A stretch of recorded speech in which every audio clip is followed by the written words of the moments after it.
చేస్తున్నాను. விசேஷமா pastor ஐயாவுக்காக pastor அம்மாவுக்காக కుటుంబத்துக்காக కర్తரை நான் துதிக்கிறேன். అలాగే పాస్టర్ గారి కొరకు పాస్టర్ గారి కొరకు కుటుంబం కొరకు సంఘస్థుల కొరకు నా వందనాలు తెలియజేస్తున్నాను. ఆమేన్. హల్లెలూయా. హల్లెలూయా. இந்த நாளிலே 1 நாளாகம புத்தகம் 29ஆம் அதிகாரம் 25வது வேதவாக்கியம். మొదటి దినవృత్తాంతములు 29వ అధ్యాయము 25వ వాక్యం నుండి ఈ రోజు దేవుని వాక్యాన్ని మనం ధ్యానించుకుందాం. యెహోవా సొలొమోనును ఇశ్రాయేలు ఎదుటను బహుగా కనపరిచి అతనికి ముందుగా ఇశ్రాయేలును ఏలినయే రాజుకైనను కలగని రాజ్య ప్రభావమును అతనికి అనుగ్రహించెను. இஸ்ரவேலர் எல்லாருடைய கண்கள் காண கர்த்தர் சாலமோனை மிகவும் பெரியவனாக்கினார். ராஜா அதற்கு முன்பதாக ராஜாவாக இருந்த ஒருவருக்கு இல்லாத రాజరిక మహత్వத்தை సాలమోనుకు కర్తర్ కొడతారు. ఇంతకు ముందు రాజులుగా ఉన్న వారికి లేని ఒక గొప్ప దీవెనను గొప్ప ఘనతను రాజైన సొలొమోనుకు దేవుడు ఇక్కడ ఇశ్రాయేలు ప్రజలందరికీ ముందు ఇచ్చాడు అని రాయబడి ఉన్నది. ఆమేన్. దావీదుடைய பசங்க அநேக பசங்க இருந்தாங்க. அதுல இந்த தேவ திட்டம் அந்த தாவீதுனுடைய ஸ்தானத்துல வர்றதுக்கு தேவனாகிய கர்த்தர் సాలమోనుని தெரிந்தெடுத்தார். భక్తుడైన దావీదుకు చాలా మంది సంతానము పిల్లలు ఉన్నారు కానీ దేవుని ప్రణాళిక నిమిత్తం దేవుడు ఏర్పరుచుకున్న దేవుడు పిలుచుకున్న ఈ సొలొమోనుకు మాత్రమే ఆ రాజరీకమైన అభిషేకాన్ని ఆశీర్వాదాన్ని ఇచ్చాడని బైబిల్ మనకు నేర్పిస్తున్నది. ఆమేన్. హల్లెలూయా. దావీదుடைய பிள்ளைங்க அநேகர் இருந்தாலும் దావీదు యొక్క బిడ్డలు అనేక మంది ఉన్నప్పటికీ இஸ்ரவேல் ஜனங்கள் யார் அடுத்த స్థానంలో வருவார்கள் என்று எல்லோரும் கண்களும் நோக்கமாயிருந்தது. ఇశ్రాయేలు ప్రజల్లో అందరి చూపు ఇలా ఉనింది, దావీదుకు ఇంతమంది సంతానం ఉన్నారు కదా, ఎవరు రాజుగా మళ్ళీ పరిపాలించబోతున్నారు అని చెప్పి சாலமோன் மேலே தேவனுடைய திட்டம் இருந்தபடினால் சாலமோனை அந்த ஸ்தானத்திலே தேவன் வைத்தார். అయితే సొలొమోను మీద దేవుని ప్రణాళిక ఉంది కాబట్టి ఆ ప్రణాళికను దేవుడు సొలొమోను ద్వారా నెరవేర్చారు. அதே போல இந்த திருச்சபை மேல தேவனுடைய ஒரு அனாதி திட்டம் இருக்கிறது. అలాగే ఈ దేవుని మందిరం అనే మీ మందిరం మీద దేవుని యొక్క గొప్ప ప్రణాళిక ఉంది. அந்த திட்டத்தின் நிமித்தம் இந்த சபையை இந்த பகுதியில மகா பெரிய சபையாய் கர்த்தர் மாற்றுவார். ఆ ప్రణాళిక నిమిత్తం దేవుడు ఈ ప్రాంతములో ఈ సంఘాన్ని మహా గొప్ప సంఘముగా మార్చునుగాక. உங்க சபையை மகா பெரிய சபையாய் மாற்றுவதற்கு கொலோசையர் 1:20 அங்கே எழுதியிருக்கிறது, அவர் சிலுவையில் சிந்தின இரத்தத்தினாலே சமாதானத்தை உண்டாக்கி பூலோகத்தில் உள்ளவைகளையும் பரலோகத்தில் உள்ளவைகள் யாவையும் அவர் மூலமாய் தமக்கு ஒப்புரவாக்கி கொள்ள పిదావాగియ దేవునికి ప్రియమాయిట్రే. కొలొస్సీయులు మొదటి అధ్యాయము 20వ వాక్యము ప్రకారము సిలువలో తాను అప్పగించిన ప్రాణ త్యాగము అలాగే ఆయన కార్చిన రక్తము ద్వారా ఈ సంఘాన్ని అభివృద్ధి చేసి ఈ ప్రాంతములో గొప్ప సంఘముగా మార్చబోతున్నారు. எப்படி ஐயா எங்க சபை இந்த பகுதியில் மகா பெரிய சபையாய் மாறுமா? அதுக்குரிய சூழ்நிலை அதற்குரிய சிம்டம்ஸ் எதுவுமே இப்பொழுது இல்லையே என்று நீங்க நினைக்கலாம். ఒకవేళ మీరు ఇలా ఆలోచిస్తూ ఉండొచ్చు, ఎలా ఈ ప్రణాళిక మా సంఘములో మందిరములో నెరవేర్చబడుతుంది, దానికైన పరిస్థితులు మా కళ్ళెదుట కనపడట్లేదు, ఎలా మా యొక్క ఈ చిన్న సంఘము అంత గొప్ప సంఘముగా మారబోతుంది అని నువ్వు అనుకొని ఉండొచ్చు.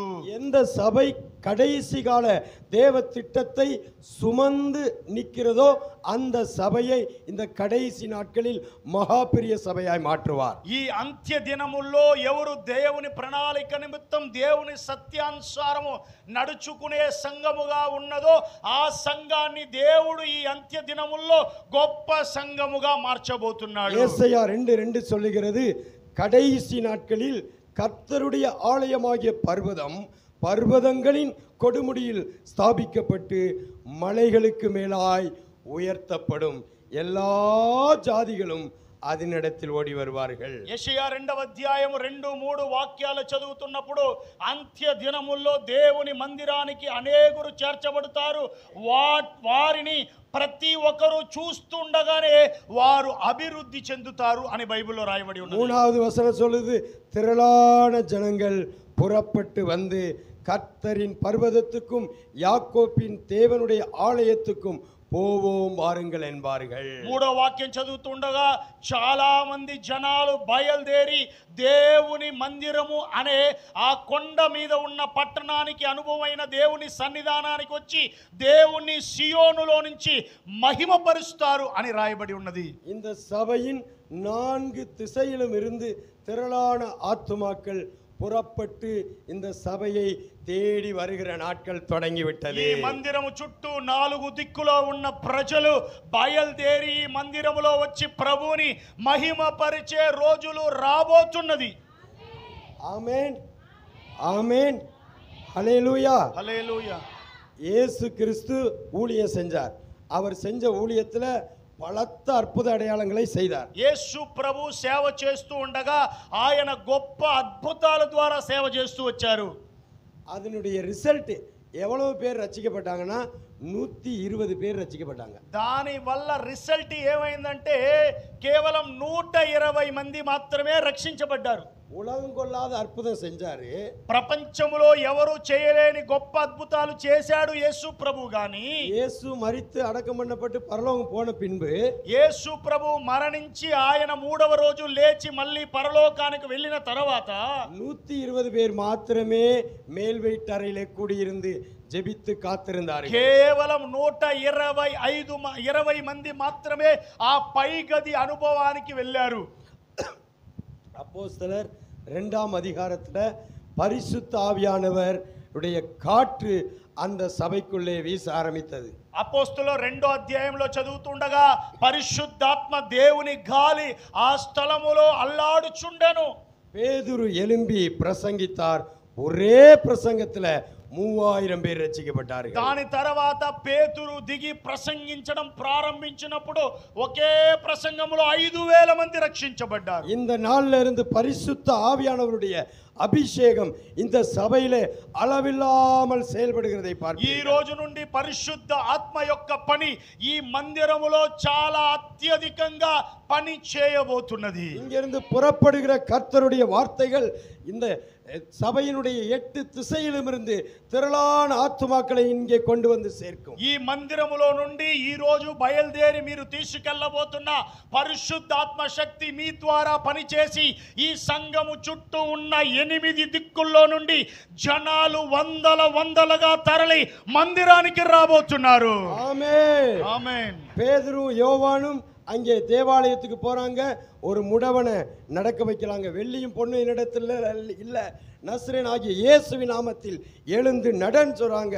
முடவன் எழும்பி நடக்கிறான். పేతురు యోహాను దేవుని ఆలయానికి వెళ్ళినప్పుడు పుట్టినప్పటి నుంచి కుంటివాడైన ఆ వ్యక్తిని చూసి వెండి బంగారాలు నా దగ్గర లేదు గాని యేసు క్రీస్తు నామములో నాకు కలిగి ఉన్న దాంట్లో చెప్తున్నా లేచి నడు అని చెప్పిన వెంటనే వారు లేచి నడిచినట్లు మన మందిరములో ప్రభు అద్భుతాలు చేయును గాక.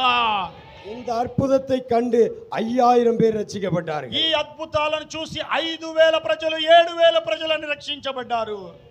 இப்ப பேதுருடைய சபையில 8120 பேர் இருக்கிறாங்க. ఇప్పుడు దాదాపు పేతురు పాస్టర్ పీటర్ బైబిల్లో ఆయన సంఘములో ఇప్పుడు ఎంతమంది ఉన్నారంటే దాదాపు 8120 మంది ఉన్నారు. 6 மாசத்துல 1.5 லட்சம் பேர் வந்துட்டாங்க ஆதி சபையில. 6 నెలల్లో దాదాపు 1,50,000 మంది సంఘానికి వచ్చేసారంట. அப்படிப்பட்ட ஒரு எழுப்புதலை இந்த நாளிலிருந்து இந்த சபையிலே தொடங்கி வைக்கிறார். అలాంటి అద్భుతాలు ఈ రోజు నుండి ఈ మందిరములో జరుగును గాక. ஒன்னு பரிசுத்த ஆவியானவருடைய காற்று வீசும். పరిశుద్ధాత్మ యొక్క గాలి మీ మీద దిగి రాబోతుంది. அற்புதங்களும் அடையாளங்களும் திரளாய் நடக்கும். అద్భుత కార్యాలు ఆశ్చర్య కార్యాలు బహుగా இந்த జరగబోతున్నది. பகுதியிலிருந்து திரளான ஜனங்கள் இந்த சபையை தேடி ஓடி ఈ வருவார்கள். ప్రాంతంలో ఉన్న వేల ప్రజలు మిమ్మల్ని వెతికి రాబోతున్నారు. இப்பொழுது இருக்கிறதை பார்க்கிலும் இந்த சபை உபாகமம் 1:11 படி 1000 மடங்காய் பெருகும். ద్వితీయోపదేశ కాండం 1:11 ప్రకారం ఇప్పుడున్న స్థాయిలో కాదు గాని ఇంకా 1000 రెట్లు అధికమైన దీవెనలతోనూ ఆత్మలతోనూ దేవుడి మందిరాన్ని దీవించును గాక.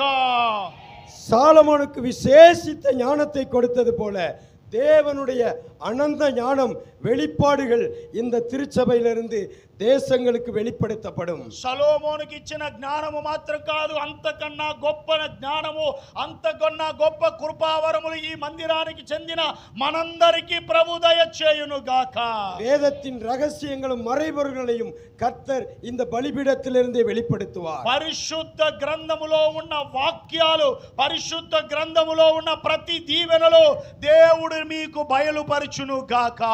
1 ராஜாக்கள் 3:12 உன் வார்த்தையின்படியே செய்தேன், ஞானமும் உணர்வுமுள்ள இருதயத்தை உனக்கு தந்தேன், இதிலே உனக்கு சரியானவன் உனக்கு முன் இருந்ததுமில்லை, உனக்கு சரியானவன் உனக்கு பின் எழும்புவதுமில்லை. మొదటి రాజులు 3వ అధ్యాయము 12వ వాక్యము ప్రకారం, ఓ స్తోత్రం, ఇంతకు ముందు నీలాంటి రాజు లేదు, ఇక మీదట కూడా నీలాంటి రాజు ఇక్కడ ఉండడు అని దేవుడు ప్రవచనాత్మకంగా చెప్పిన ప్రకారం మన మందిరమును, ఇలాంటి మందిరము ఇంతకు ముందు లేదు, ఇలాంటి మందిరము ఇక రాదు అని చెప్పగలిగిన గొప్ప స్థాయిలో మన మందిరాన్ని దేవుడు అభివృద్ధి చేయును గాక.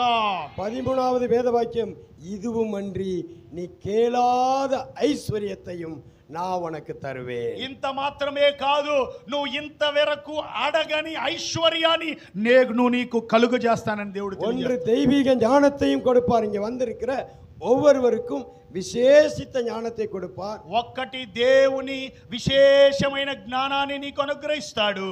రెండవది విశేషిత ఐశ్వర్యத்தையும் கொடுத்து అలాగే విశేషమైన ఐశ్వర్యముతో ప్రభు మిమ్మల్ని నింపును గాక.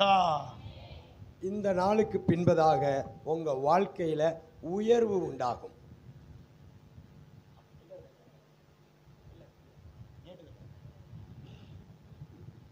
இந்த நாளுக்கு பின்பதாக ఈ రోజు తర్వాత உங்க வாழ்க்கையில உயர்வு உண்டாகும். మీ జీవితంలో ఇంకా గొప్ప విషయాలు చూస్తారు. சாலமோனுக்கு உயர்வு உண்டானது போல సొలొమోను గొప్పవాడైన ప్రకారం உங்க வாழ்க்கையில உயர்வு உண்டாகும். మీ జీవితంలో కూడా గొప్పతనం కలగబోతున్నది. உங்களை எந்த ஸ்தானத்துல கர்த்தர் வைக்கணும்னு நினைச்சிருக்கிறாரோ మిమ్మల్ని ప్రభు ఏ స్థానంలో ఉంచాలనుకుంటున్నారో அந்த ஸ்தானத்திலே அவர் வைப்பார். ఆ స్థానానికి ప్రభు మిమ్మల్ని తీసుకెళ్లబోతున్నాడు. கர்த்தருடைய கரத்தில் அடங்கி இருக்கிற உங்க வாழ்க்கையில దేవుని హస్తములో సమర్పించుకున్న మీ జీవితములో தேவனுடைய கரம் உங்களை உயர்ந்த ஸ்தானத்தில் வைக்கும். దేవుని హస్తమే మిమ్మల్ని గొప్ప స్థానానికి తీసుకెళ్ళును గాక.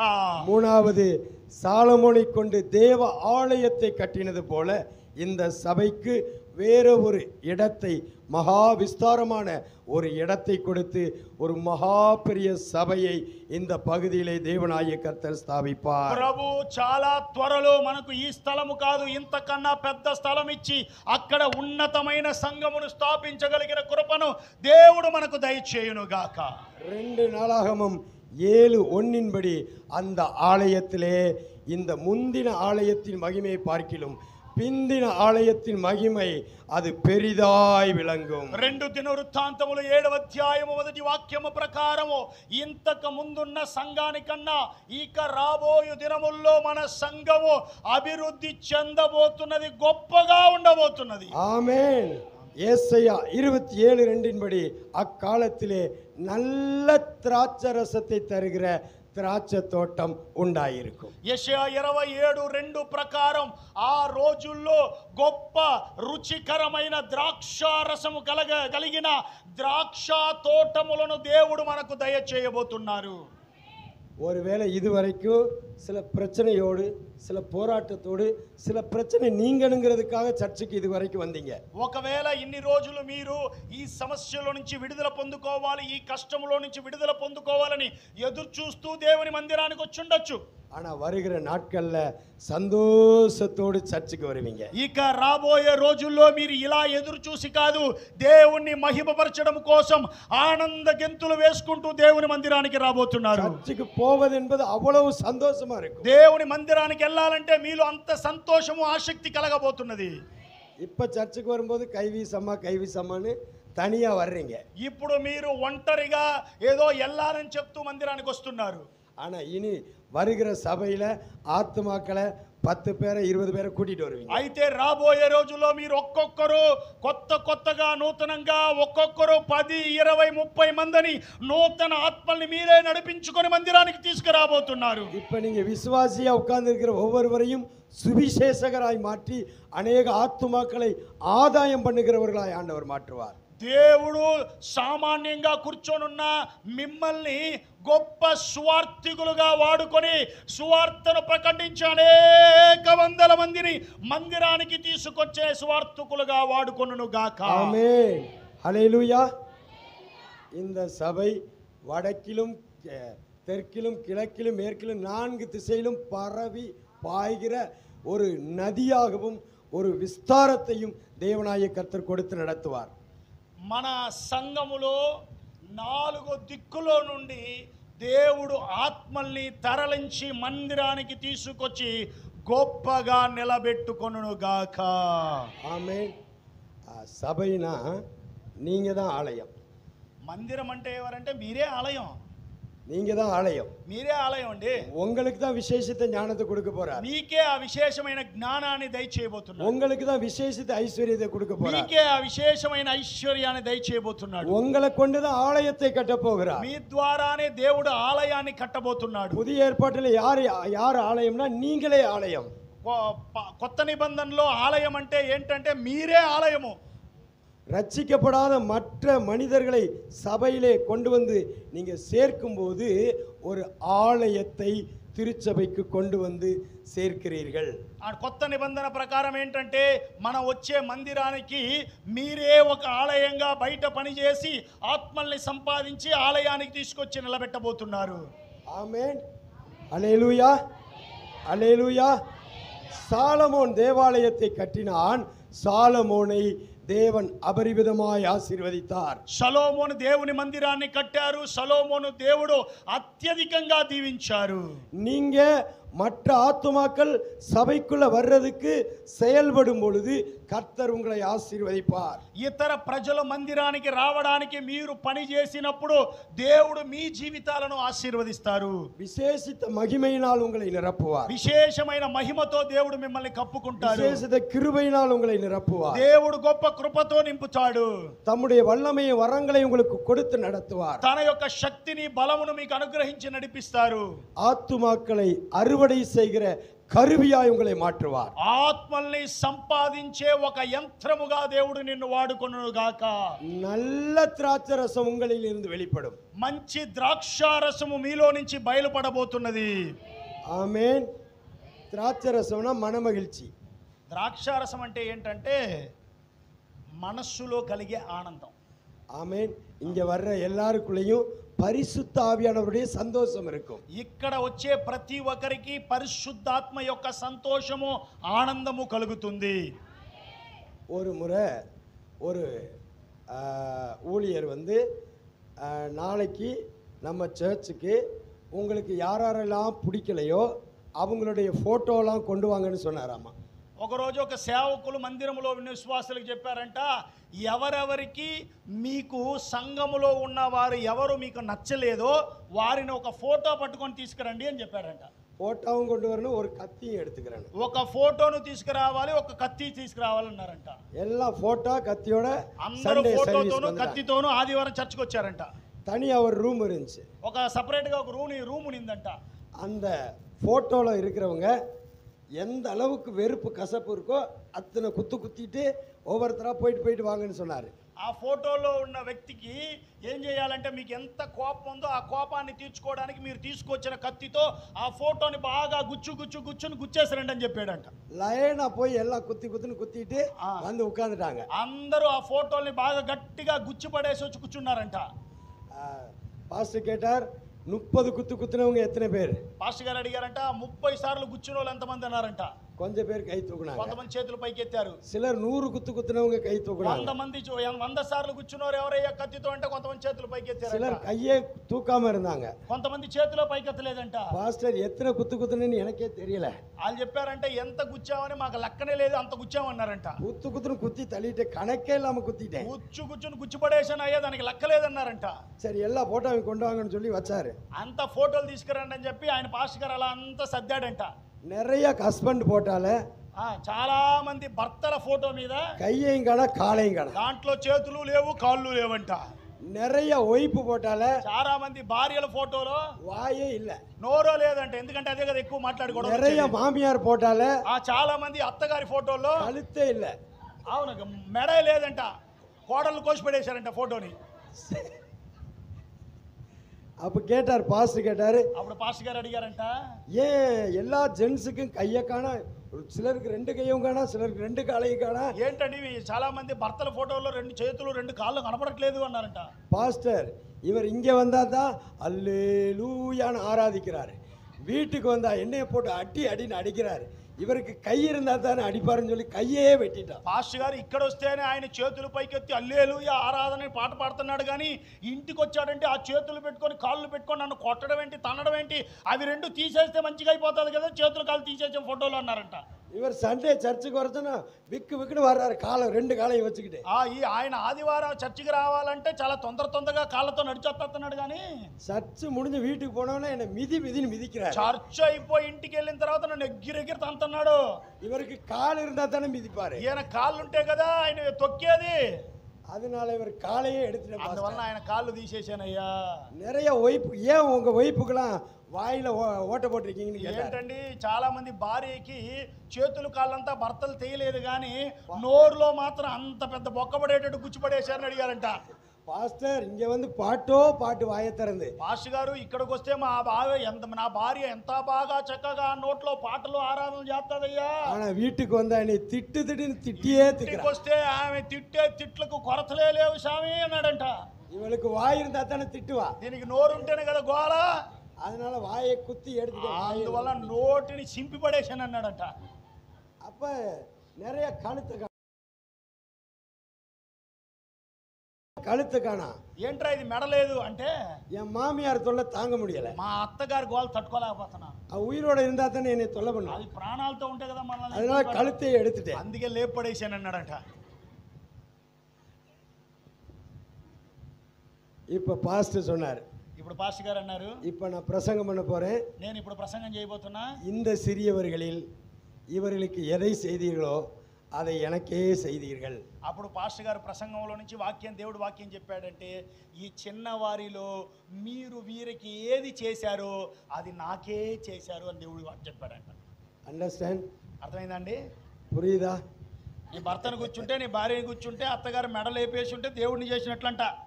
உங்க ஹஸ்பண்ட் மேல கசப்பு வச்சு హస్బెండ్కి విరోధమా செயல்பட்டீங்கன்னா யாருக்கு விரோதமா செயல்படுறீங்க? నీ భర్తకు విరోధంగా చేసి నీ భర్తని బాధ పెడితే నువ్వు ఎవరికి వ్యతిరేకంగా చేశావు? దేవునికి.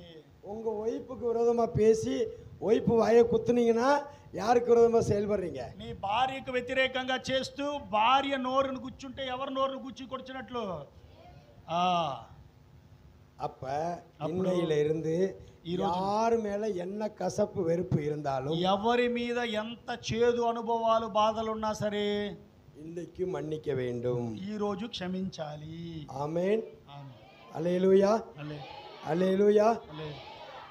மன்னிச்சிட்டீங்கன்னா சந்தோஷம் வந்துடும். క్షమించేశారంటే సంతోషం అమ్మ తల్లే. மன்னிக்கலைனா ஒரு சர்ச்சுக்குள்ளே வந்தாலும் ஒரு புருன்னு என்னென்ன మురచికిటే ఉట్కాందిరుపీంగ. మీరు క్షమించకుండా చర్చ్ లోపలికి వచ్చి అని చూస్తా ఉంటే అది క్షమించలేని అనుభవం అన్నమాట. సిలర్ పులి మారి ఇరుపీంగ. కొంతమంది పులిలాగా ఉంటారు, భర్తల్ని పిల్లి చేసేస్తారు. సిలర్ సింగం మారి. కొంతమంది సింహంలాగా ఉంటారు. సిలర్ కழுத ఉదకిరంగ. కొంతమంది గాడిదలాగా ఉంటారు, వెనక తన్నేవాళ్ళు. కసపు இருந்துச்சுனா, చేదు లోపల ఉండిందంటే தேவையில்லாத சுபாவங்கள், மாம்ச சுபாவங்கள் வெளிப்படும். అనవసరమైన మాంస శరీర క్రియలు బయటపడుతుంది. இந்த కసపు வெளியே தெரியாது. ఈ చేదు బయట కనపడదు, அது மறைஞ்சிருக்கும், అది మరుగై ఉంటది. ஒரு மரத்துக்கு வேறு மண்ணில் மறைஞ்சிருக்கும் போது வேர் தெரியாது. ఒక చెట్టుకి వేరు భూమి లోపల ఎలా మరుగై ఉంటుందో అలాగే కొంతమంది జీవితంలో మరుగైన విషయాలు చాలా ఉంటాయి. நம்முடைய ஆவிக்குரிய வாழ்க்கையை அழிக்கிற வேர் கசப்பு. మన ఆత్మీయ జీవితాన్ని చెడిపి పడేసే విషయం ఏంటంటే ఈ చేదైన వేరు. இந்த உலகத்துல 39 வகையான வியாதி இருக்கிறது. ఈ ప్రపంచంలో 39 రకమైన రోగాలు ఉన్నాయి. அதுல சில வியாதிகளுக்கு இன்னும் மருந்தே கண்டுபிடிக்கல. దానిలో కొన్ని వ్యాధులకు రోగాలకు ఇంతవరకు మందు కనిపెట్టల. இந்த షుగర్ కి, பிரஷர் కి, கேன்சர் కి, அதாவது கண்ட்ரோல் பண்ணலாம், முழுவதும் என்ன பண்ண முடியாது. ఇవన్నీ కంట్రోల్ చేసుకోవచ్చు కానీ మందుల ద్వారా స్వస్థత అనేది పరిపూర్ణంగా కలగదన్నమాట. ஆனா அந்த கிருமிகள் வெளியே தெரியாது. అయితే ఆ క్రిములు ఏంటంటే ఆ వైరస్ బయట కనపడదు, அது மறைஞ்சிருக்கும், అది మరుగై ఉంటుంది. அதே போலதான் అలాగే கசப்பு நமக்குள்ள மறைஞ்சிருக்கும், చేదు మనలో దాగి ఉంటది. வெளியே பார்த்தா நல்ல விசுவாசியா தான் இருப்போம், బయట చూసేటప్పుడు చాలా మంచి విశ్వాసులు. நமக்குள்ள கசப்பு மறைந்திருந்தால் அது அநேகருக்கு பிரச்சனையை ஒன்று பண்ற நபராய் நாம் மாறிப்போம். అయితే చేదు మనలో దాగి ఉన్నదంటే అనేకులకు మనము చాలా వ్యతిరేకమైన కార్యాలు చేస్తున్నామని అర్థం. அதனால ஏசப்பா இன்னைக்கு கசப்பான வேரை పిటింగి எடுக்கிறார். అందువలన యేసు ప్రభు ఆ చేదైన వేరును నీలో నుంచి పీకి తీసి వేయును గాక. ஆமென். ரோமர் 5:5 படி பரிசுத்த ஆவியானவர் உங்க இருதயத்துல வந்து தேவ அன்பினால் நிரப்புகிறார். రోమీయులకు 5వ అధ్యాయం 5వ వాక్యం ప్రకారం పరిశుద్ధాత్మ దిగి వచ్చి తన ప్రేమ ద్వారా నిన్ను కమ్ముకొనును గాక. இனி எப்போது சந்தோஷமா இருப்பீங்க, మీరు ఎల్లప్పుడూ ఆనందించుదురు గాక. என்ன பிரச்சனை வந்தாலும் சந்தோஷமா இருந்தே மேற்கொண்டுருவீங்க. ఎలాంటి సమస్యలు వచ్చినా ఆనందముతో వాటిని గెలవగలవు. கர்த்தருக்குள் சந்தோஷமா இருப்பதே உங்கள் பலன். యెహోవా యందు ఆనందించడమే నీ బలము. நம்ம கசப்புக்கு இடம் கொடுக்கும்போது கவலை, பிரச்சனை, போராட்டம் எல்லாமே நம்மை சூழ்ந்து கொள்ளும். నీలో చేదు ఉండగా కష్టము బాధ అన్ని మన చుట్టూ ఉంటది. ஆனா பரிசுத்த ஆவியானவருக்கு இடம் கொடுத்து சந்தோஷத்துக்கு இடம் கொடுக்கும்போது எல்லா ஆசீர்வாதங்களும் உங்களை நிரப்பி, పరిశుద్ధాత్మ దేవునికి అలాగునే దేవుడిచ్చే ఆనందానికి మీ స్థలం ఇచ్చినప్పుడు అన్ని దీవెనలు మీ చుట్టూ ఉంటుంది. இந்த நாளிலிருந்து விசேஷித்த ஆவியினால் మహిమైనాల్ உங்களை నిరప్పి நடத்த పోகிறார். ఈ రోజు నుండి ప్రభు విశేషమైన ఆత్మ చేత ఆనందము చేత దేవుడు నిన్ను నడిపించును గాక. இந்த నాలోడు எல்லா కసப்பு வெளியேறுகிறது. ఈ రోజు నుండి ప్రతి చేదు నీలో నుంచి బయటికి వచ్చును గాక. இந்த நாளிலிருந்து தேவ அன்பு உங்களை நிரப்பி, ఈ రోజు నుండి దేవుని ప్రేమ నిన్ను కమ్ముకొనును గాక. உங்க ஆவிக்குரிய ஜீவிதத்தில் மகா பெரியவர்களாய் மாறுவீர்கள். మీ ఆత్మీయ జీవితం మహా గొప్ప జీవితముగా మార్చబడును గాక. ஒவ்வொருவரும் கர்த்தருக்காக ஊழியம் செய்கிறவர்களாய் எழும்புவீர்கள். ఒక్కొక్కరు ప్రభు కోసం సేవ చేసేవారిగా వాడుకొనును గాక. ஒவ்வொருவர் மீதும் கர்த்தருடைய கிருபை அளவில்லாமல் வெளிப்படும். ఒక్కొక్కరికి మీద విలువైన గొప్ప కృప కలుగును గాక. நீங்கள் தேவ திட்டம் உள்ளவர்கள், మీరు దేవుని ప్రణాళిక కలిగిన వారు. இந்த சபை தேவ திட்டமுள்ள சபை. ఈ మందిరము దేవుని ప్రణాళిక కలిగిన మందిరము. நீங்க மகா பெரியவர்களாய் மாறுவீர்கள். మీరు మహా గొప్ప వారిగా మారిపోతారు. இந்த சபை இந்த பகுதியில மகா பெரிய சபையாய் மாறும். ఈ సంఘము ఈ ప్రాంతంలో మహా గొప్ప సంఘముగా మారును. యేసయ్యా 2:2 நிறைவேறும். యెషయా 2వ అధ్యాయం 2వ వాక్యము இதை నెరవేర్చబడును. ஒருவனும் தடுக்க முடியாது. అది ఎవరు ఆపలేరు. சாலமோன் தாவீதின் ஸ்தானத்தில் வருவதை సొలొమోను దావీదు స్థానానికి రావడము யாருமே தடுக்க முடியாது. ఎవరు ఆపలేకపోయారు. அநேகர் முயற்சி செய்தார்கள், అనేకులు ప్రయత్నించారు. ஆனால் சாலமோன் மீது தேவ திட்டம் இருந்தபடியினால் అయితే సొలొమోను జీవితం గురించి దేవుని சாலமோனை ప్రణాళిక ఉంది. தாவீதின் ஸ்தானத்திலே வைத்தார் கர்த்தர். దావీదు స్థానములో దేవుడు సొలొమోనును నియమించాడు. இந்த సభையை கர்த்தர் இந்த பகுதியிலே உயர்ந்த ஸ்தானத்திலே வைக்கிறார். అలాగే ఈ మందిరాన్ని దేవుడు ఈ స్థలములో స్తోత్ర గొప్ప స్థానానికి తీసుకెళ్ళును గాక. இந்த சபையை கொண்டு உங்களை கொண்டு மகா பெரிய காரியங்களை செய்வார். ఈ మందిరమును బట్టి మిమ్మల్ని బట్టి దేవుడు మహా గొప్ప కార్యాలు చేయును గాక. இந்த சபை சந்தோஷம் நிறைந்த சபையாய் அறியப்படும். ఈ మందిరము సంతోషముతో నింపబడిన మందిరముగా ఉండును గాక. இந்த సభை మూలం కర్తருடைய క్రియைகள் இந்த பகுதியிலே வெளிப்படுகிறது என்று அறியப்படும். ఈ స్థలములో దేవుని క్రియలు జరుగుతున్నదని జనాలు తెలుసుకోబోతున్నారు. அப்போஸ்தலர் 1:8 படி இந்த சபை இந்த பகுதியிலும் இந்த மாநிலம் முழுவதுக்கும் இந்த தேசத்துக்கும் சாட்சியுள்ள சபையாய் கர்த்தர் மாற்றுகிறார். అపోస్తలుల మొదటి అధ్యాయం 8వ వాక్యం ప్రకారం పరిశుద్ధాత్మ దేవుడి మందిరములో ఉన్నాడు కాబట్టి ఈ ప్రాంతానికి మాత్రం కాదు, ఈ జిల్లాకి మాత్రం కాదు, ఓ స్తోత్రం, ఈ స్టేట్కి మాత్రం కాదు, దేశానికి మాత్రం కాదు, ప్రపంచానికే వెలుగెత్తి చూపించే ఒక మందిరముగా దేవుడు ఈ మందిరాన్ని మార్చును గాక. எல்லாரும் கரங்களை தட்டி అందరూ గట్టిగా చప్పట్లు కొట్టి చప్పట్లు కొట్టు. எஸ் சாலமோன் வேதி வைத்த கிருபையை இந்த சபை மேல் ஒவ்வொருவர் மேல் வைக்கிறார் வைக்கிறார் வைக்கிறார். ஆமென் ஆமென் அல்லேலூயா. சகல இஸ்ரவேலரின் கண்கள் காண சாலமோனை கர்த்தர் மிகவும் பெரியவனாக்கினது போல எல்லா ஜனங்களின் கண்கள் காண இந்த சபையையும் உங்களையும் மகா பெரியவர்களாய் தேவன் மாற்றுவார்.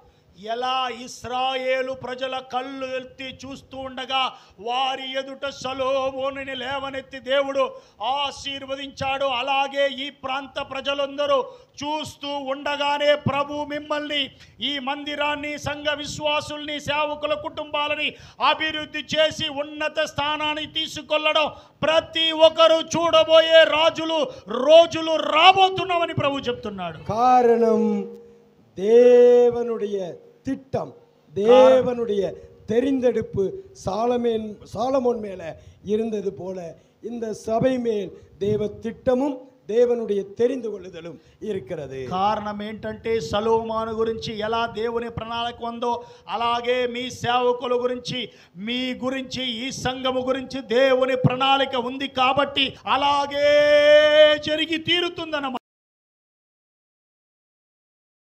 హల్లెలూయా హల్లెలూయా హల్లెలూయా. రెండవదా శత్రుల ఎదుట, ఫస్ట్ ప్రతి జనాలు ఎదుట, రెండోది శత్రుల ఎదుట ప్రభు మిమ్మల్ని గొప్పగా నిలబెట్టబోతున్నాడు. యాత్రాగమం 11:3, నిర్గమాకాండం 11వ అధ్యాయం 3వ వాక్యం. அப்படியே கர்த்தர் ஜனங்களுக்கு எகிப்தியரின் கண்களை தயவு கிடைக்கும்படி செய்தார். மோசே என்பவன் எகிப்து தேசத்தில் பார்வோனுடைய ஊழியக்காரின் பார்வைக்கும் ஜனங்களின் பார்வைக்கும் மிகவும் பெரியவனாயிருந்தான். అలాగే ఐగుప్తులకు ముందుగా మోషే, ఆ రాజు అయిన ఫరోకు ముందుగా, ఆ సైన్యానికి ముందుగా గొప్ప వ్యక్తిగా ఎంచబడిన రీతిలో దేవుడు నిలబెట్టాడు. இந்த மோசே சத்துருக்களுக்கு முன்பதாக மகா பெரியவனாய் மாறினதற்கு காரணம் மோசே தேவனோடு ముఖముఖమాయ్ సంచరితాడు. రెండో విషయం ఏంటంటే ఈ శత్రుల ఎదుట మోషే తలెత్తుకొని నడిచేటట్టు గొప్ప స్థానానికి వెళ్ళడానికి కారణం ఏం తెలుసా? మోషే ముఖాముఖిగా దేవుడితో మాట్లాడే అనుభవం లోపల మోషే ఉన్నాడు కాబట్టి మాత్రమే. ఎన్నాగమం 12:8 படி, సంఖ్యాకాండము 12:8 ప్రకారం, நான் அவனுடன் மறைபொருளாக அல்ல, నేను అతడితో రహస్యముగా కాదు గాని ముఖముఖமாகவும் ప్రత్యక్షமாய் பேசுகிறேன், నేను ముఖాముఖిగాను ప్రత్యక్షంగాను మాట్లాడాను. அவன் கர்த்தரின் சாயலை காண்கிறான், ఆయన యెహోవా యొక్క రూపమును చూశాడు. இப்படி இருக்க நீங்கள் என் தாசனாகிய மோசேக்கு விரோதமாய் பேச உங்களுக்கு பயமில்லாமல் போனதென்ன? ఇలా ఉంటుండగా మోషేకి వ్యతిరేకంగా మాట్లాడకూడదు అనే భయం ఎందుకు మీలో లేకుండా పోయింది అని అడుగుతున్నాడు. உங்களில் ஒருவன் தீர்க்கதரிசியா இருந்தால் தரிசனத்தின் மூலம் சொப்பனத்தின் மூலம் பேசுவேன். మీలో ఒకరు ప్రవక్తగా ఉంటే నేను కలల ద్వారా ప్రవచనాత్మకంగా మాట్లాడుతాను కదా. ஆனால் என் மோசேயோ என் வீட்டில் எங்கும் உண்மையுள்ளவனாய் இருந்தான். అయితే నా కుమారుడైన మోషే నా ఇంటంతటిలో నమ్మకస్తుడుగా ఉన్నాడు కదా. ஆகையால் நான் அவனோடு முகமுகமாய் பேசுகிறேன். అందుకే నేను మోషేతో ముఖాముఖిగా మాట్లాడాను. ఆమేన్ ఆమేన్. யாரெல்லாம் பெரிய ஆளா மாறணும்? ఎంతమంది గొప్ప వ్యక్తిగా మారాలనుకుంటున్నారు? దేవుడి కోసం எல்லாருக்கும் ஆசை இருக்கு, எல்லாருக்கும் ஆசை இருக்கு, అందరికి ఆశ ఉందిగా. ஓகே. அப்ப நீங்க உண்மையா இருக்கணும். ஆமென். అయితే దేవుడు మీకు చెప్తున్నది నమ్మకస్తులుగా ఉండండి. உண்மையுள்ள மனுஷன் பரிபூர்ண ஆசீர்வாதங்களை பெறுவான். నమ్మకస్తులుగా ఉన్నవారు గొప్ప దీవెనలు పొందుకుంటారు. மோசே தேவனுடைய வீட்டில் எங்கு உண்மையுள்ளவனாய் இருந்தான். మోషే దేవుని ఇల్లంతటిలో నమ్మకస్తుడు. இந்த சபையில பாஸ்டர் ஐயா எந்த ஊழியத்தை கொடுத்தாலும் அதுல எப்படி இருக்கணும்? உண்மையா இருக்கணும். ఈ మందిరంలో మీ సేవకులు మీకు ఎలాంటి పని ఇచ్చినా ఆ పనిలో మీరు ఎలా ఉండాలి? என்னுடைய 17வது வயதுல என்னுடைய சபையில எனக்கு ஒரு ஊழியம் கொடுத்தாங்க. పాస్టర్ గారికి 17 సంవత్సరాలు ఉండగా మందిరంలో ఒక పరిచర్యను పాస్టర్ గారికి వాళ్ళ పాస్టర్ గారు ఇచ్చారంట. என்ன ஊழியம் தெரியுமா? ఏం పరిచర్య తెలుసా అండి? பாத்ரூமை கிளீன் பண்ற ஊழியம். ప్రతి వారము బాత్రూమ్ కడిగే పరిచర్య. அதை உண்மையா செஞ்சேன். ఆ బాత్రూమ్ కడగడము చాలా నమ్మకంగా చేశాను. அடுத்து அந்த புக் ஸ்டால் பொறுப்பு என்கிட்ட வந்தது. దాని తర్వాత అక్కడ ఉన్న పుస్తకాలు అమ్మే ఆ అంగడి పాస్టర్ గారి చేతికి ఇచ్చారంట. அந்த புக் ஸ்டால் பொறுப்புல உண்மையா இருந்தேன். ఆ పుస్తకం అమ్మే ఆ పనిలో నమ్మకంగా ఉన్నారంట. ஒரு பெரிய தீர்க்கதரிசி, அவர் எங்கே போனாலும் அவர் பின்னாடி போறதுக்கு அடுத்த ஸ்தானத்தில் அழைப்பு வந்துச்சு. దాని తర్వాత ఏమైందంటే గొప్ప ప్రవక్త ఒక ఆయన ఉన్నాడంట. ఆ ప్రవక్త వెనకే సంచి పట్టుకొని తిరిగే పని ఇచ్చారంట. అందులో నమ్మకంగా ఉన్నారంట. என்னுடைய 19வது வயதுல ஆண்டவருக்காக ஊழியம் செஞ்சதுனால வீட்டை விட்டே போக சொல்லிட்டாங்க. 19వ సంవత్సరంలో ఈ పాస్టర్ గారు సేవకు వచ్చాడని వాళ్ళ కుటుంబస్తులే ఇంట్లో నుంచి గెంటేశారంట. அப்ப ஆண்டவர்கிட்ட ஜெபித்த பொழுது கோவை பட்டணத்துக்கு போங்கிற சத்தம் கேட்டது. అప్పుడు దేవుడి దగ్గర ప్రార్థన చేస్తుండగా దేవుడు చెప్పాడు, కోయంబత్తూరు పట్టణానికి వెళ్ళిపో అన్నారంట. அதை நம்பி வந்து இறங்கினேன். ஒரு பைசா என்கிட்ட இல்லை. ఆ మాట విని నేను కోయంబత్తూరుకు వచ్చి దిగేటప్పుడు నా దగ్గర రూపాయి కూడా లేదండి. தங்க இடம் இல்லை, சாப்பாட்டுக்கு வழி இல்லை, ఉండడానికి స్థలం లేదు, తినడానికి తిండి లేదు. ஒரே ட்ரெஸ் ஒன்னே மாற்றி மாற்றி போட்டுக்கிருவேன். ఒకే బట్టలంట, దాన్నే ఉతికేసుకోవాలంట. சாப்பாடு எப்போவாது கிடைக்கும். ఎప్పుడైనా ఒకసారి అన్నం దొరికేదంట. 2 நாளைக்கு ஒரு சாப்பாடு, 2 రోజులకు ఒకసారి ఏదో దొరికేదంట. 7 நாள் கழிச்சு ஒரு வேளை சாப்பாடு, కొన్నిసార్లు 3 రోజులు 4 రోజుల తర్వాత ఒక పూట అన్నం అంట. இப்படிதான் என்னை நடத்தினார். ఇలాగే దేవుడు నన్ను నడిపించాడు. என்னுடைய 20வது வயதுல నా యొక్క 20వ సంవత్సరంలో இயேசு எனக்கு முன்பதாக தோன்றினார். యేసు ప్రభు నా ముందు వచ్చి నిలబడ్డాడు. அவருடைய கண்கள்ல கண்ணீர் வருது. ఆయన కళ్ళల్లో కన్నీరు రావడం నేను చూశాను. இயேசுவே என்னோடு பேசும் என்று கேட்டேன். యేసయ్యా నాతో మాట్లాడండి అని అడిగాను. அவர் வேதனையோடு திரும்பினார். ఆయన వేదనతో నా తట్టు తిరిగాడు. ஒரு అగ్ని எரிந்து கொண்டிருக்கிறதையும், ఒక మంట మండుతున్నది, அதுல போய் அநேக ஆத்துமாக்கள் விழுந்து கதறுகிறதை கண்டேன். ఆ మంటలో పడిపోయి కొంతమంది ఏడుస్తున్నది, వాళ్ళు బతిమాలుకుంటున్నది చూశాను. அப்பொழுது ஆவியானவர் என்னோடு இடைப்பட்டார். అప్పుడు పరిశుద్ధాత్మ దేవుడు నాతో మాట్లాడాడు. நரகத்துக்கு போகிற ஆத்துமாக்களுக்காக, వాళ్ళందరూ ఎవరంటే నరకానికి వెళుతున్న ఆత్మలు, వాళ్ళ కోసం, நரகத்தின் பிடியிலிருந்து விடுதலையாகி నరకము యొక్క పట్టులో నుంచి విడుదల చేయడానికి, அவங்க ரட்சிக்கப்பட்டு பரலோகம் போக வேண்டும். వాళ్ళు రక్షించబడి పరలోకానికి రావడానికి, அதற்காக திறப்பிலே நின்று கண்ணீர் விட்டு கதறி ஜெபிக்க దానికోసం మోకరించి ప్రార్థన చేయడానికి, కన్నీరు కార్చడానికి నిన్ను ఏర్పరచుకున్నాను. 5 ஆண்டுகள், 5 సంవత్సరాలు என்னுடைய சபையில டெய்லி சபையில இரவுல வந்து ஜெபிப்பேன். రోజు 5 సంవత్సరాలు రాత్రంతా వచ్చి మందిరంలో ఏడ్చేవాడిని. సిఆర్ఐ పంపుల వేலை பார்ப்பேன்.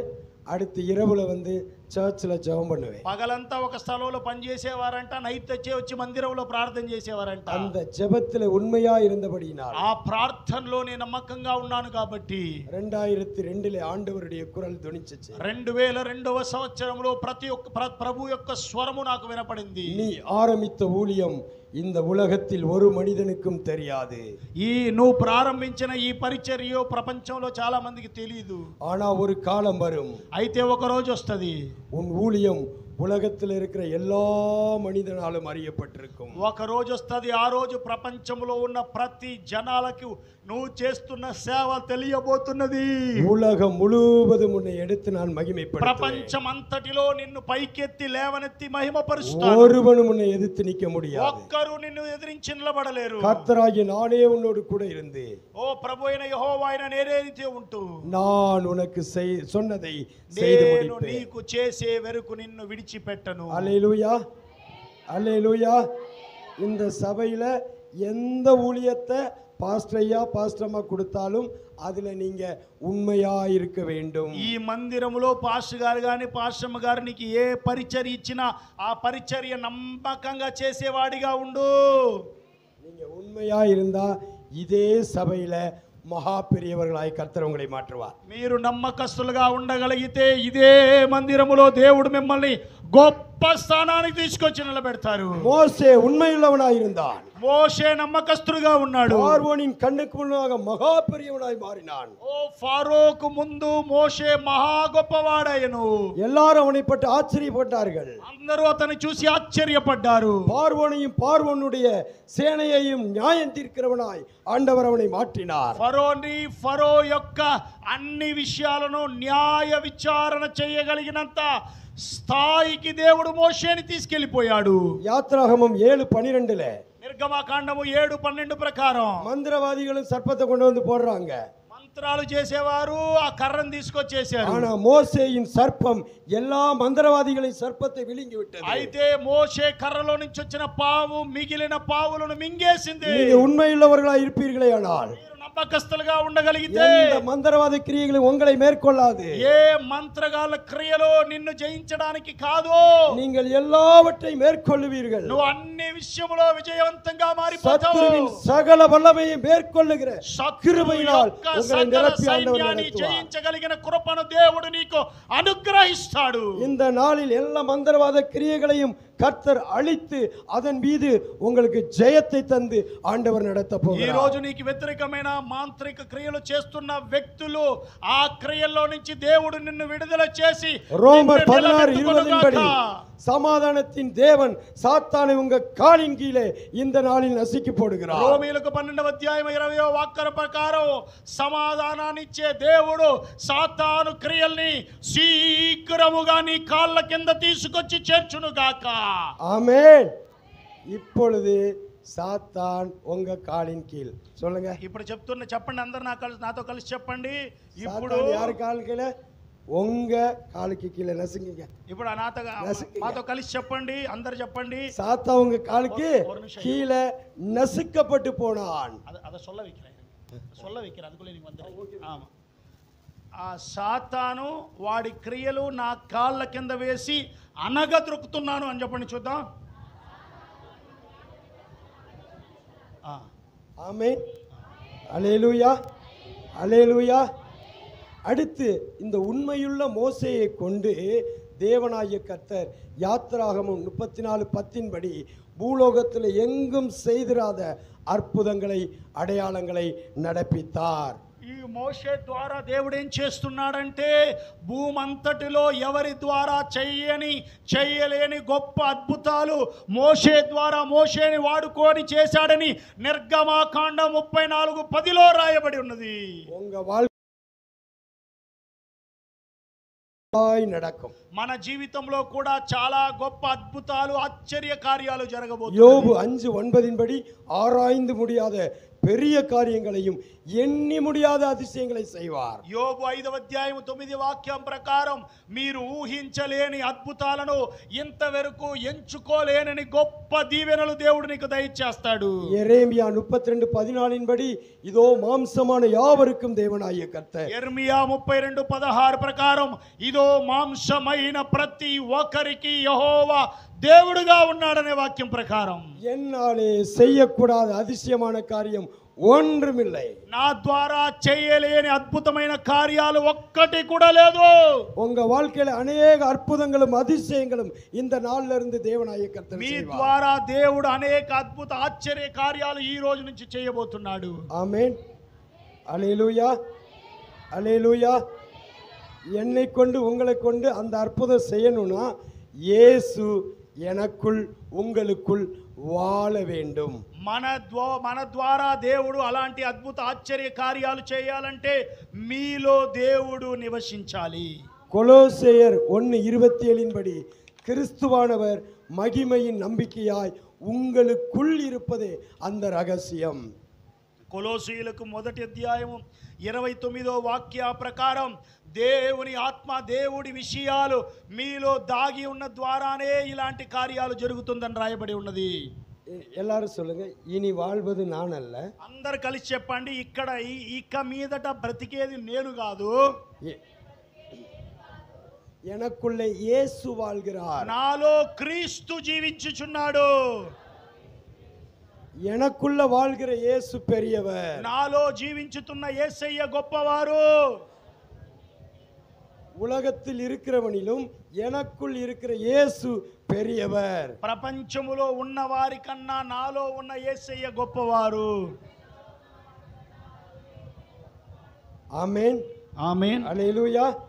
இனி வாழ்றது நீங்கள் அல்ல, உங்களுக்குள்ள இயேசு வாழ்கிறார். ఇక మీదట బ్రతికేది మీరు కాదు, యేసు ప్రభువే బ్రతుకుతాడు.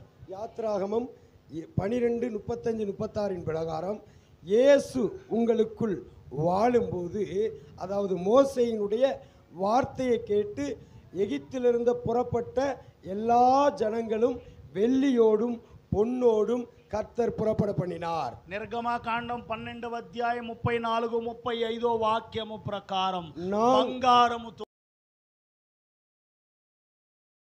బయలుదేరారు అనే మాట ప్రకారం ప్రభు మిమ్మల్ని బంగారముతోను వెండితోను దీవెనలతోను నింపును గాక. 4 தலைமுறையாய் அவர்கள் இழந்த எல்லா ஆசீர்வாதங்களையும் நன்மைகளையும் ஒரே நாள்ல ஒரே இரவுல இஸ்ரவேலருக்கு கொடுத்து ஆண்டவர் நடத்தினார். 4 తరాలుగా వారు పోగొట్టుకున్న దీవెనలు ఒకే రోజులో దేవుడు తిరిగి ఇచ్చేశాడు. முதல் நாள்ல இஸ்ரவேலர் ஏழையா இருக்கிறாங்க, எகிப்தியர் கோடீஸ்வரரா இருக்கிறாங்க. మొదటి రోజు ఇశ్రాయేలీలో పేదవాళ్ళుగా ఉన్నారు, ఐగుప్తులు ధనవంతులుగా ఉన్నారు. பஸ்காவை ஆசரித்து கர்த்தர் சொன்ன நியமத்துக்கு கீழ்ப்படிந்த அந்த இரவு அங்கே சத்துருவினுடைய பாளையத்திலே எகிப்திலே தலைச்சன்கள் எல்லாம் சங்கரிக்கப்பட்டது. இஸ்ரவேலருக்கு அங்கே வெள்ளியும் பொன்னும் டிரான்ஸ்ஃபர் ஆனது. పస్కా పండగ ఆచరించిన తర్వాత ఒక్క రాత్రిలో ఐగుప్తీయుల దగ్గర ఉన్న దీవెనలన్నీ ఇశ్రాయేలు ప్రజలకు వారి చేతికి వచ్చేటట్టు యెహోవా తిప్పి వేశారు. இன்னைக்கு தேவனாய கர்த்தர் உங்கள் சத்துருக்களை నిర్మూలం பண்ணுகிறார். ఈ రోజు దేవుడు సెలవిస్తున్న మాట ఏమనగా, మీకు వ్యతిరేకమైన విరోధుల్ని దేవుడు సంహరించును గాక. உங்களுக்கு ஐஸ்வரியத்தையும் செல்வத்தையும் கணத்தையும் கொடுத்து இந்த ஆராதனையிலிருந்து உங்களை அனுப்புகிறார். దేవుడు మీకు ఆశీర్వాదమును సెల్వమును ఘనతను దేవుడు దయచేసి పంపించును గాక. 2 கொரிந்தியர் 8:9 படி என் தேவன் நம்முடைய கர்த்தராகிய இயேசு கிறிஸ்துவின் கிருபையை அறிந்திருக்கிறீர்களே, அவர் ஐஸ்வர்யமுள்ளவராக இருந்தும் அவருடைய தரித்திரத்தினாலே நீங்கள் ஐஸ்வர்யவான்களாகும்படி உங்கள் நிமித்தம் இயேசு கல்வாரி சிலுவையிலே దరిద్రరానార్. 2 కొరింథీయులు 8వ అధ్యాయం 19వ వాక్యము ప్రకారం క్రీస్తు మన కోసం, మన దీవెనల కోసం ఆయన దరిద్రుడుగా మార్చబడ్డాడు అని రాయబడి ఉన్నది. கர்த்தருடைய ஐஸ்வர்யம் என் சிரசின் பேரிலே இந்த நாளில் வந்து அமருகிறது. ప్రభు యొక్క ఐశ్వర్యం మన శిరస్సు మీద ఈ రోజు దిగి వస్తున్నది. ஆமென், அல்லேலூயா, அல்லேலூயா.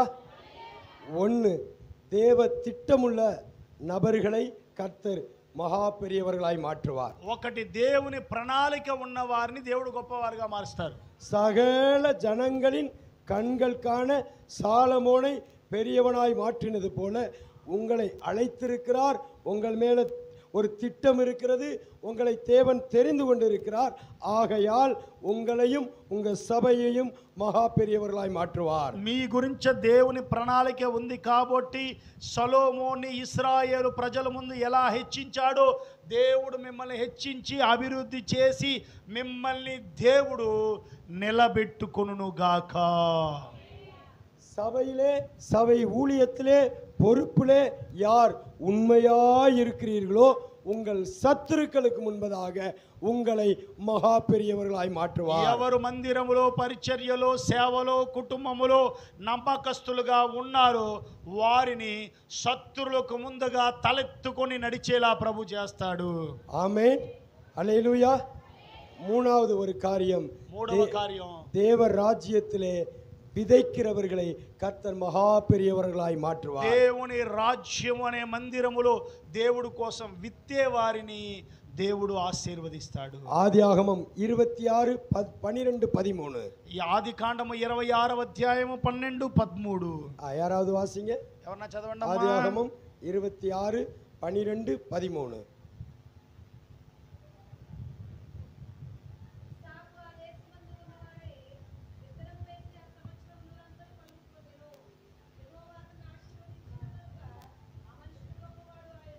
ఆమేన్. ஆம்.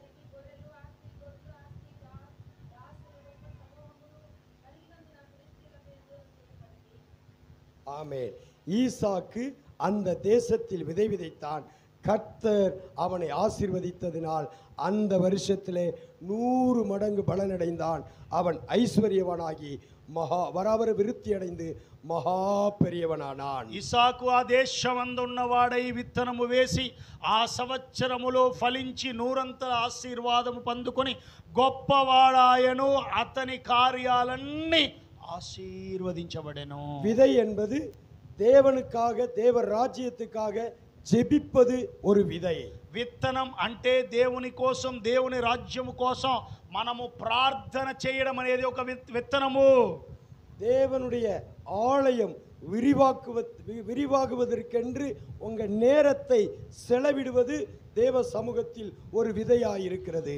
దేవుని కోసం సమయాన్ని వృధా చేయకుండా ఆ సమయాన్ని దేవుడి కోసం వాడుకోవడం అనేది ఒక విత్తనము.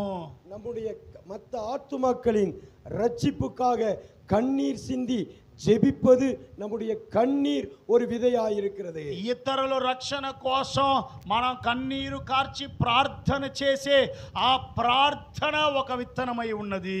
இந்த సభை வளர்ச்சிக்காக அங்கே வேலை செய்வது ஒரு விதையாயிருக்கிறது. ఈ మందిరము యొక్క అభివృద్ధి కోసం మనము చేసే ప్రతి పని ఒక విత్తనముగా ఉన్నది. దశమభాగ కాணிக்கைகளை நம்ம செலுத்துவது ஒரு விதையாயிருக்கிறது. దశంభాగాలు కానుకలు సరిగ్గా దేవుడి కోసం విత్తడము ఒక విత్తనమే. இங்கே தேவனாகிய கர்த்தர் என்னையும் உங்களையும் கொண்டு வந்ததின் நோக்கம், ఇక్కడ యెహోవా ప్రభు మిమ్మల్ని నన్ను ఈ స్థలానికి తీసుకొచ్చిన ఒక ప్రణాళిక ఏమనగా, ஒரு சிலரை ஜெபிப்பதற்காக ஆண்டவர் தெரிந்து கொண்டிருக்கிறார். కొంతమందిని ప్రార్థన చేసేయడం కోసం சிலரை తెలుసుకున్నాడు. சுவிசேஷம் சொல்லுவதற்காக కొంతమందిని தெரிந்து, సువార్థికులుగా తెలుసుకున్నాడు. சிலரை ஆலயத்தினுடைய வேலை செய்வதற்காக కొంతమందిని ప్రభు ఆలయములో పని చేయడం కోసం ఏర్పరచుకున్నాడు. சிலரை பொருளாதாரத்தில் தாங்குவதற்காக தெரிந்து కొంతమంది ఆర్థికంగా సంఘాన్ని బలపరచడం కోసం తెలుసుకున్నాడు. நீங்க எந்த நிலையில செயல்பட்டாலும் சரி, మీరు ఎలాంటి పరిస్థితుల్లో పని చేసినా పర్వాలే, பரலோக ராஜ்யத்திலே அது விதையாக எடுத்துக்கொள்ள, పరలోక రాజ్యములో అది విత్తనంగా దేవుడు అంగీకరించుకుంటారు.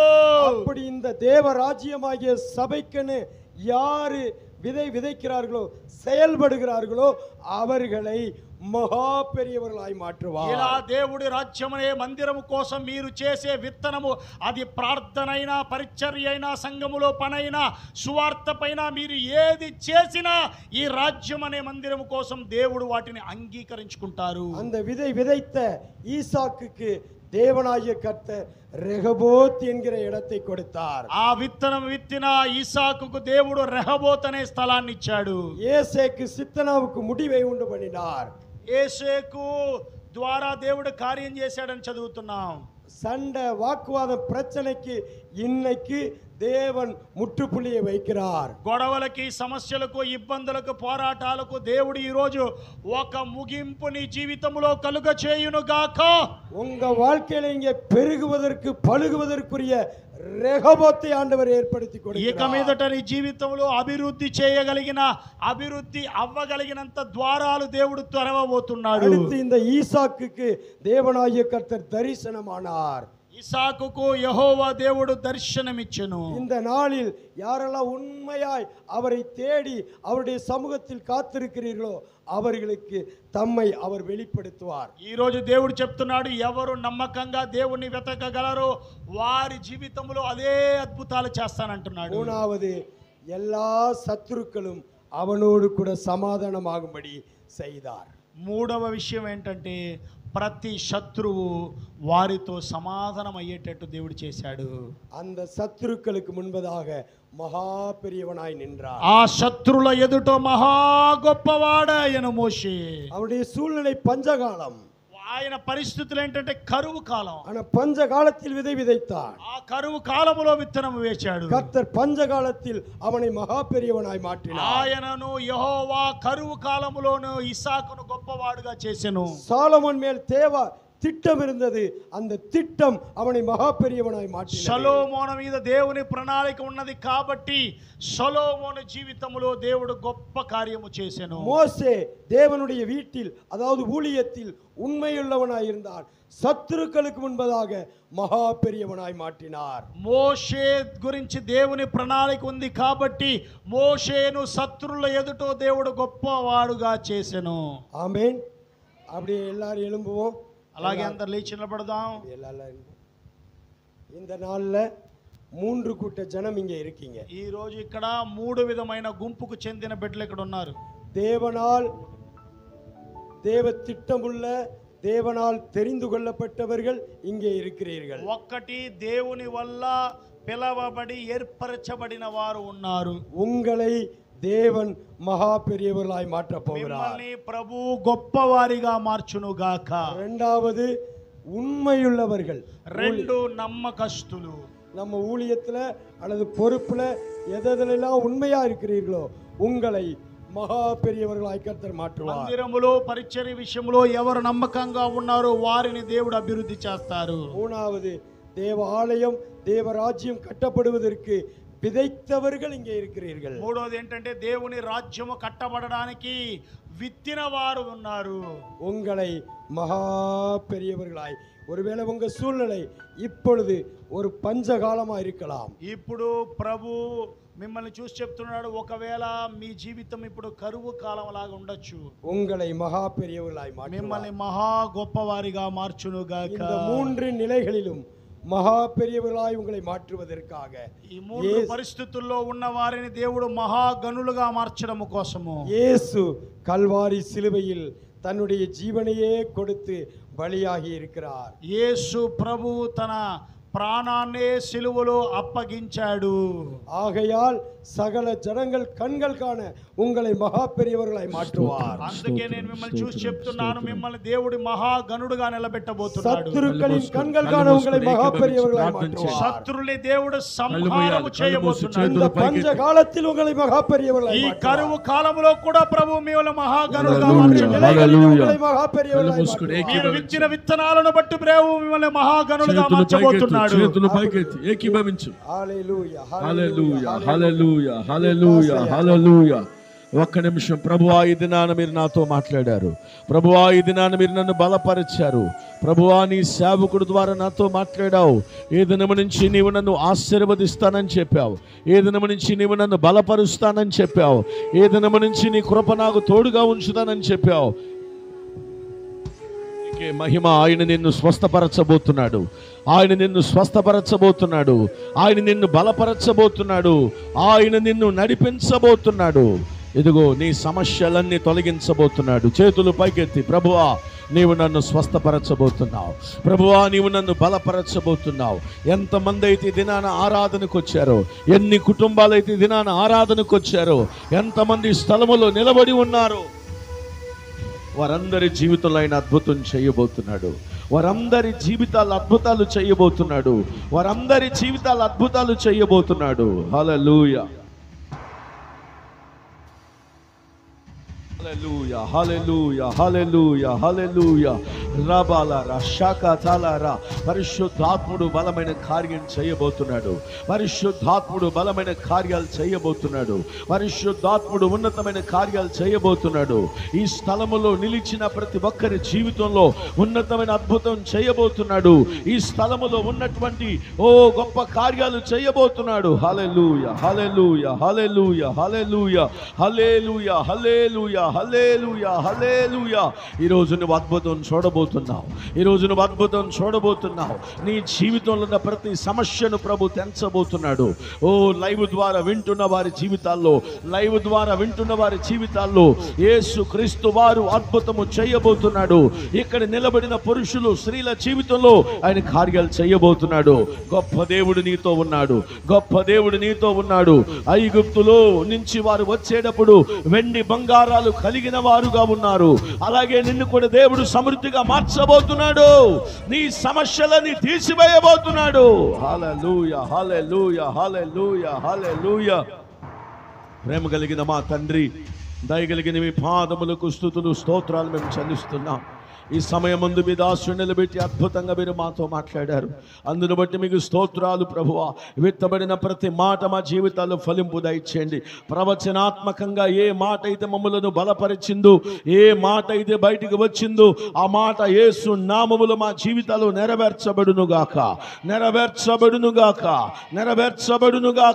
నెరవేర్చబడునుగాక. సమస్యల నుంచి నువ్వు మమ్మల్ని విడిపించుదువుగాక. ఓ ఇరుకులో నుంచి మమ్మల్ని విడిపించుదువుగాక. ఇబ్బందుల నుంచి నువ్వు మమ్మల్ని విడిపించుదువుగాక. యేసు నామములో గొప్ప స్వస్థత మాకు కలుగునుగాక. దీవిస్తూ ఆశీర్వదిస్తూ యేసు నామం పేరిట అడుగుచున్నాము తండ్రి. ఆమేన్.